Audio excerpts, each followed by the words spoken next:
In this section, let us talk about ABC costing. For that, first let's understand how overheads are considered under traditional costing.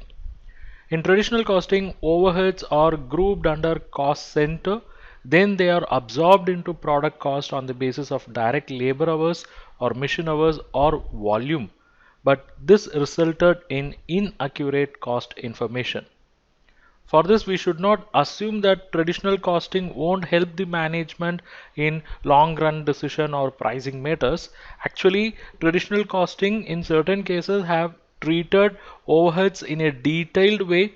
They actually related the service cost center with production cost center, but the inaccuracy with the traditional costing method is with the overhead rate, which is based on direct labor hours or machine hours assumption.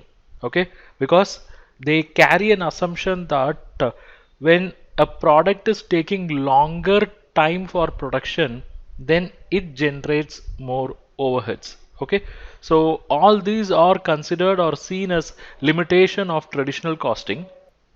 When it comes to preciseness or accuracy in cost information, and if that preciseness or accuracy is not required, then traditional costing system is fine. But if it is required, then that organization should focus on activity based costing. Activity based costing is a modern absorption costing method, and it would give more accurate product cost. Okay, so this is just a preamble for activity based costing.